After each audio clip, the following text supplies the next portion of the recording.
Success in Radio. It's all about what's next. Go to financialsurvivalnetwork.com and sign up for your free weekly newsletter. You'll also get 3 free reports. The Financial Survival Network.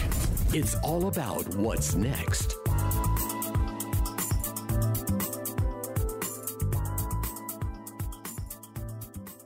So Janet Yellen, first FOMC meeting, makes the mistake of, some people believe, telling the truth. But is she really going to taper, really going to slow the money printing? Well, let's see what Peter Schiff has to say about it. Peter, welcome back. Oh, thanks for having me back. Hey, so Yellen, is she telling the truth or more Fed speak? What's your take on it? Well, maybe she's telling the truth, maybe she's lying. It's hard to tell, but I don't believe that what she's saying is actually going to happen. Now, maybe she actually believes that she's going to continue with this taper timetable and that she may, in fact, begin to raise interest rates 6 months after the last taper, right after the QE goes to zero. Maybe she believes that she's going to do that. Now, maybe she doesn't. But it's all theoretically based on the Fed's assessment of how the economy is going to fare over that time period. And if you listen to what Janet Yellen says, she constantly reminds everybody that her forecasts are predicated on the economy behaving the way the Fed believes it will, and that if the data changes, if the economy is not as strong as the Fed believes it to be, right, that, all bets are off, right, that the Fed could do whatever it wants. And historically, right, if you look back at the last several years, or certainly going back to a couple of years prior to the 2008 financial crisis until today, the Fed has always been way off on its economic forecasting. I mean, they haven't even been close. And the interesting thing is they always miss in the same direction. The Fed always believes the economy is going to be a lot stronger than it ends up being, which to me shows that it's not a coincidence, because if they were just getting it wrong, they would be too optimistic as often as they were too pessimistic. But the fact that they always overestimate the strength of the economy is a pattern.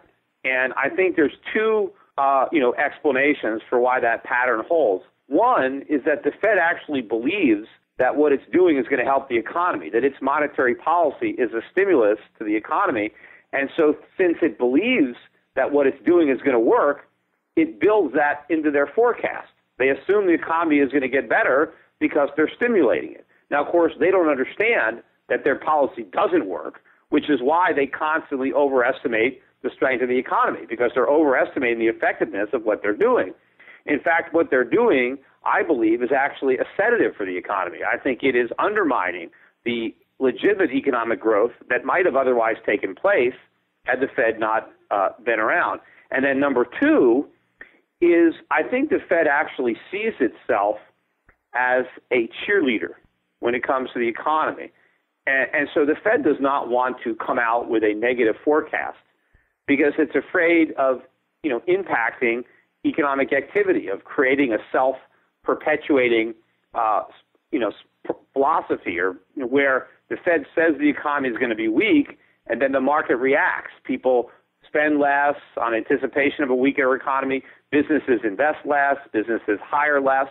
The Fed doesn't want to put that dynamic into motion. What the Fed wants to do is be optimistic, to be a cheerleader, so that people will think, oh, the Fed is saying the economy is going to be so good. Maybe I better hire some more people, right? Maybe I better invest more. Consumers are like, well, maybe I should buy that new house because the economy is going to get better. This is what the Fed is hoping, right? That people will do things based on the Fed's optimism. And in some cases, they're right. The people do make bad decisions based on the Fed's false optimism. And all those bad decisions ultimately come back to bite us. If the Fed gets people to be more optimistic on the economy than they should be, and they end up doing things that are wrong because they're expecting a recovery that doesn't exist, that cheerleading isn't doing us any favors. It's causing more malinvestment. It's causing more mistakes to be made. And so all of the people who are assuming that the Fed is going to taper its QE to zero and then start raising rates based on the Fed's rosy outlook for the U.S. economy, they need to go back and look at history to see that the Fed is always wrong. And so if the Fed is wrong again, just like it's always been wrong in the past, then the rates aren't going to go up. QE is not going to stop. In fact, if history teaches us anything, they're going to do more QE. They're going to ramp the printing presses back up. They're going to reverse the taper. They're going to do more than $85 billion a month in QE. That is the precedent. Yeah, and then, Peter, let's face it, they have the best economic info in the world. They get it from better sources, more direct than any forecaster in the world. So for them to not get it right, you have to be wondering, are they dreaming or is it propaganda?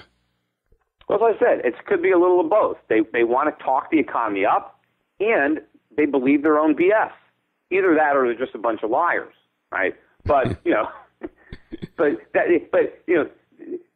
fact that people take them seriously, what's the definition of insanity, right? You do the same thing over and over again, and you expect a different result. The Fed does the same thing over and over again, and it expects a different result. It's never going to get a different result. It's just going to be the same.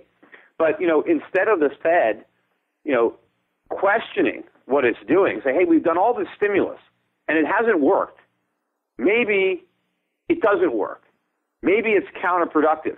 Maybe we need a different approach. Maybe what the economy doesn't need is more debt and more spending and more speculation. Maybe we need more savings in our capital investment, and what we're doing is actually inhibiting that from taking place, which is the truth. They never are self-reflective like that. All the Fed can do is say, well, I guess we didn't have enough stimulus. We need more. Or they blame the weak economy on some external factor, because it's always something else that theoretically they couldn't foresee. Oh, it was a crisis in Europe. Oh, it was a crisis in Latin America. Maybe it was a crisis in Russia. Hey, maybe it was the weather. Everything was great, and then it got cold, and it screwed everything up. We didn't realize that the winter was going to be this cold. They'll come up with some kind of excuse instead of, actually acknowledging that, they're just looking for excuses. They always are, because the policy doesn't work.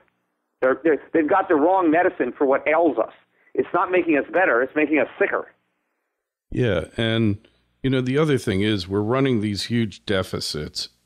We would need incredible economic growth in order to erase these deficits or dramatically lower them. Yeah. And China's no longer buying the debt. Asia's not buying it. I guess that leaves Belgium pretty much to buy the debt. So as a practical matter, the Federal Reserve has to buy the debt.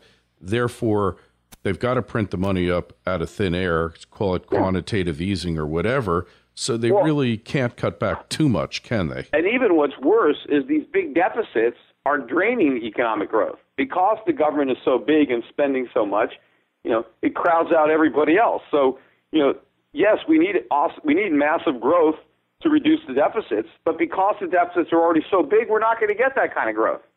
So it's impossible. So all they can do is print money, which is what they're going to do. They're going to print more of it. Anybody who believes that they can stop the presses is dreaming. Because if Janet Yellen actually did what everybody thinks she's going to do, because this is what she says she's going to do, if she actually did those things, we would be in a recession. We would have a financial crisis worse than the financial crisis of 2008. But of course, what is the Fed going to do if the economy slips into recession? They are going to stimulate. So as the economy weakens, they have to abort the taper. They have to reverse everything. They can't keep doing that. Now, the only reason that they've been able to continue with the taper these last few months, despite weakening economic data, is because they're pretending that it's all the weather and that everything is going to come roaring back in the springtime.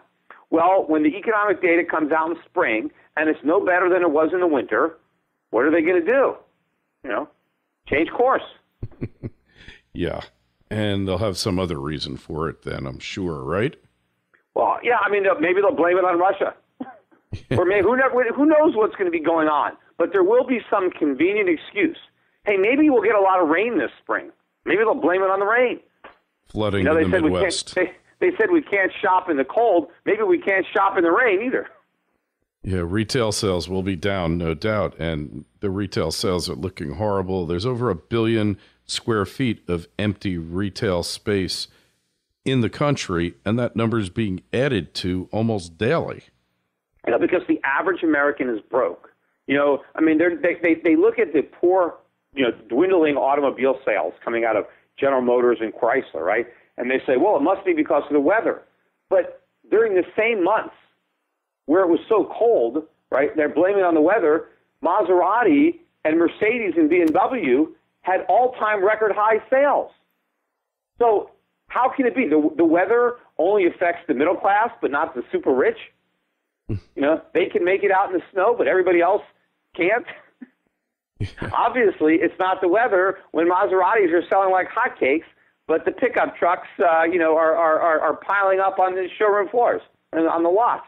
It's the middle class and are broke. They don't benefit from the supercharged stock market when they're out of the stock market. They don't benefit from rising real estate prices when they lost their house in foreclosure and now they're renting and their rent keeps going up, as does their utility bill, as does their phone bill, and their paycheck is stagnant, or they might not even have one because they lost their job or they lost their full-time job and now they're stuck with 2 part-time jobs. Yep, not much going on that's encouraging to the middle class or anyone that's not dependent upon the government, and I guess that's what it's all about. And really, what else is she supposed to do? I guess she's got to be the cheerleader, right? That's how they fancy themselves. And of course, Janet Yellen, she doesn't want to do this taper stuff. I mean, that's not her thing. She's a big money printer. She's a Keynesian. She wants to stimulate. But, she just got the job. She can't just, change all of Ben Bernanke's policies like right away. She's got to get enough, she's got to wait for the data to come out, right, and to justify it. She doesn't want to be too easy. She's got to play hard to get a little bit, right? You got to be a little more ladylike. She can't just come right out and tell everybody what she wants. She's got to be a lady, right? So she's gonna wait, and when enough time has gone by and enough bad economic data has come out, then she's going to do what she wants to do, which is print money. She thinks she can create jobs and create economic growth by creating inflation. That's what she's going to do. And that's what they've always done, right? I mean, they don't really have anything else in their playbook, but we're going to talk more about this up next on the Financial Survival Network. When your accountant wants tax-free income, this is what he does. Accountants know the law. They also know that any American could legally get paid up to 3 times per month, 100% tax-free. That's 36 tax-free checks each year. It doesn't matter what you make already. This simple strategy could work for anyone. Go to www.irsrevenge2.com to learn how. That's irsrevenge2.com. And we are back on the Financial Survival Network talking with Peter Schiff. So, Peter, how's this bode for gold? And what about the rest of the world? They seem to be getting bogged down in all this as well. Well, it's obviously good for gold because what's been bad for gold is the anticipation of the end of QE, the anticipation of the ratcheting up of interest rates and a strengthening U.S. dollar that would result from higher interest rates and a growing U.S. economy. But when people realize that higher interest rates and a booming economy are inconsistent with one another, that they're mutually exclusive, when they realize that all this talk about ending QE and raising rates is just that, it's talk. Reality is not going to match the rhetoric. The reality is they're going to launch even more QE. I mean, why do you think we had QE3 or QE4? Because QE1 didn't work. Because QE2 didn't work. So this last round of QE is no different. They're going to have to do more because the minute you stop, you find that you've dug yourself into a deeper hole than when you started. Because QE doesn't solve the problems, it makes them bigger. It just makes you numb to the pain while they're getting bigger, right?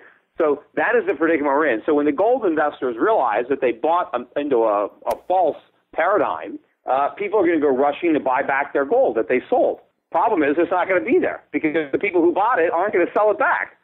So I think gold prices are going to take off. I think these gold stocks are, the bargains of the century, and people should be loading up on them. That's why I launched my gold fund. I launched in, I think, the fourth quarter or late in the third quarter of 2013, my first ever gold fund. Europe Pacific, it's EPGXF is the symbol, Europe Pacific Gold Fund. I did that because I thought this was the greatest buying opportunity ever in the mining stocks, and they're still on sale. I mean, the fund, is actually slightly below, I think slightly, maybe a few percentage points below where it was when I launched it. Yeah, and hey, for the companies that have survived, that have got good cash positions, good properties in good political jurisdictions, they're just waiting to take off, aren't they? Yeah, I mean, I think it's going to be a huge boom. I think we're just getting started in this bull market. The catalyst is going to be when Janet Yellen has to fess up, when she comes clean and announces the pause. I mean, she doesn't even have to announce that she's ratcheting up the QE, just that she's pausing with the taper, wherever it's going to be. Right now they're doing $55 billion a month. So maybe they get down to $45 billion a month, but then they say, well, we're going to stop. We're going to hold and see what happens. The minute they do that, I think that's a green light to buy. But, of course, it could be a stampede. I wouldn't wait for that. I think the market will be higher between now and the time she makes that, confession. So I wouldn't wait for that to do it. I would be buying in advance. But a lot of people are going to be surprised by that announcement, and they will buy gold. They're not buying it now because they don't expect that announcement to happen. So when they're caught for a surprise, they're going to react by buying, and it could be panic. It could be a big spike up. Yeah, but, the Fed, they never see any of this coming, or at least they never admit it. Like 2007, 2008, I mean, you were warning about that for years, and as were others. And yet they're caught flat-footed and go back to the Great Depression, flat-footed again, and then the bank runs, which they were easily in a position to stop from happening. They just had to stop the first one, and none of the others would have happened, but they didn't stop the first one. And they're never right, and yet they're afforded such respect and deference by the Congress and by the chattering class, the financial gurus, and yet they keep doing it wrong every time, Peter. Yeah, but again, a lot of it is by design. I mean, are they really this stupid, or is there an agenda here? Are they afraid to acknowledge a problem in advance for fear of bringing forward the consequences of that problem? So they just want to deny it, and just hope it doesn't actually happen. Kind of like, Bernie Madoff was running his Ponzi scheme, and he was hoping for a miracle, hoping that he wouldn't have to tell the truth because maybe some crazy thing would happen to bail him out. Or maybe it just would have happened after he died, and he wouldn't have to deal with it, But, that's what they're looking at. It's like, well, let's postpone it. We know it's going to be bad, but let's just hope it doesn't happen for a long time, because as Keynes used to say, in the long run, we're all dead. Yeah, well, sometimes the long run doesn't happen fast enough to bail you out in the short run, though, right? Oh, yeah, and especially if you're concerned about your posterity, because, a lot of people are going to be paying, a lot of people are going to be suffering the consequences of these long-run policies that were enacted by people who have long since died. Keynes isn't going to be around to see, what we're going to have to deal with in what was his long run. Yeah, but I got to believe all the things that Keynes said, he wouldn't have approved of quantitative easing, I know. Well, even Keynes wouldn't be a Keynesian by today's terms. Because we've got, if he was around today, he would be a critic, because Keynes was still about maintaining a balanced budget over the course of the business cycle. He was like, the government has to stimulate the economy in the recession, and then it's got to take away during the recovery, so that you run deficits in recession and surpluses during prosperity, and those surpluses pay off the debts. And so that over the course of the entire business cycle, the budget is balanced. That was Keynes. Yeah, it's neutral. Now, I still don't believe in that. That was wrong, too.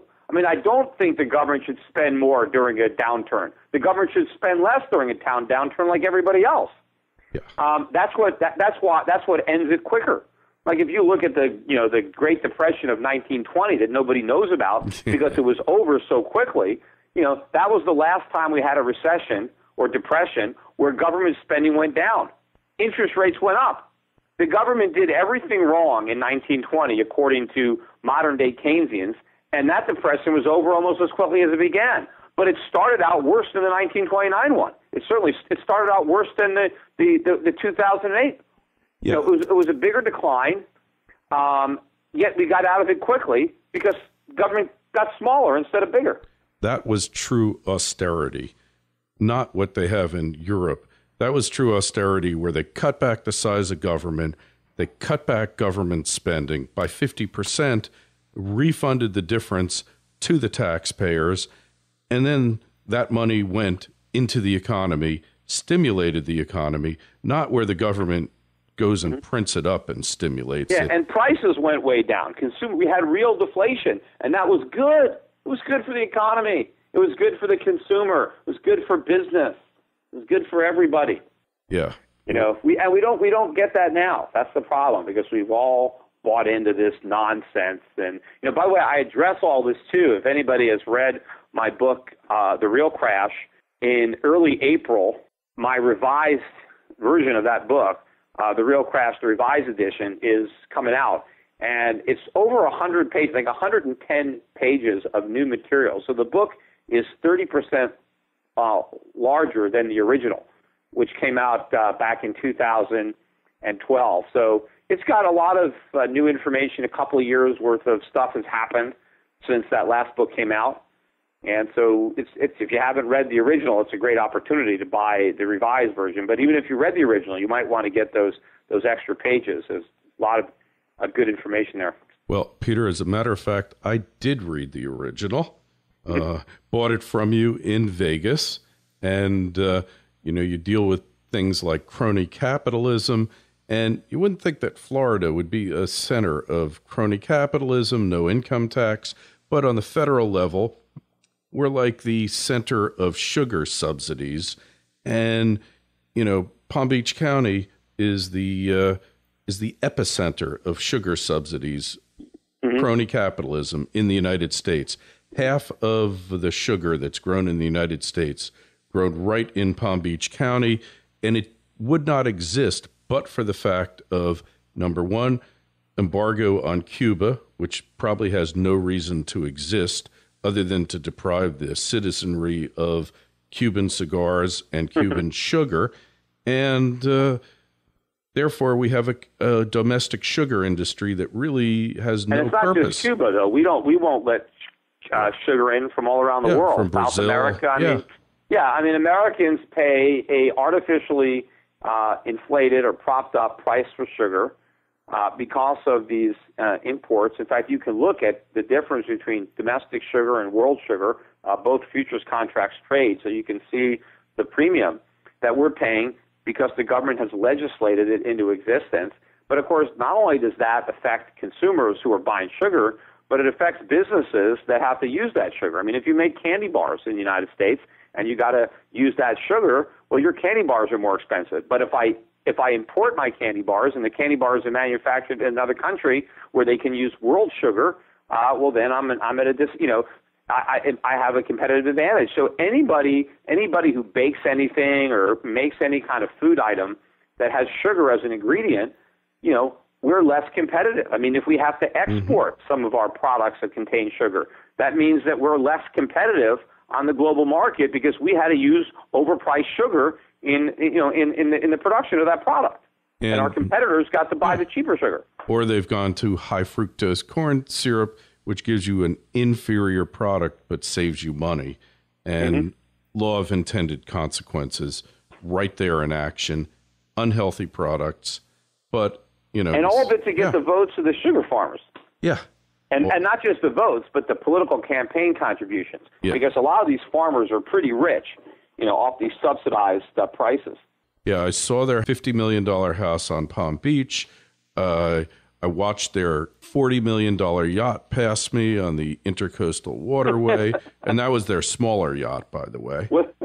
And, yacht for that we the taxpayers are paying for. Yeah, I think it was called the FU, the yacht. But anyway, it was just shocking, and I just thought back to your book, so highly recommended. Just give us where we find all your different various things, Peter, websites, radio, all that. Well, I do the Peter Schiff Show on schiffradio.com. That's where you can hear, me every day, get your daily dose of sanity, at least on the weekdays from Monday through Friday.